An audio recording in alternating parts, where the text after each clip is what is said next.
కూడా రేట్లు పెరిగాయి. ఒక్క తేజ వెరైటీ తప్ప. తేజ వెరైటీ కూడా 100% రేపు జనవరి నెలాఖరికి ఫిబ్రవరికి 100% పెరిగే అవకాశాలున్నాయి. అందుకే రైతులందరికీ కూడా రాష్ట్ర ప్రభుత్వం తరఫున విజ్ఞప్తి చేస్తున్నాం. ఎవరైతే తేజ వెరైటీ పండిస్తున్నారో మీరందరూ కోల్డ్ స్టోరేజ్లో పెట్టుకుంటే గత సంవత్సరం ఒక ఇబ్బంది వచ్చేది. బ్యాంకర్స్ కూడా రుణాలు ఇచ్చే పరిస్థితి ఉండేది కాదు.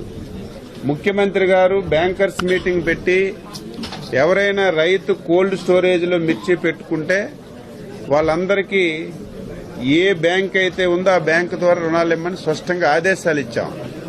ఈ సంవత్సరం ఆ సమస్యకు కూడా పరిష్కారం దొరికింది. కాబట్టి రైతులందరూ తేజ రకం ఇప్పుడు అమ్ముకున్న కంటే ఒక నెల 15 రోజుల తర్వాత అమ్మితే ఎట్టి పరిస్థితుల్లో రేటు వస్తుంది. కాబట్టి డిపార్ట్మెంట్ నుంచి కూడా ఎడ్యుకేట్ చేస్తాం.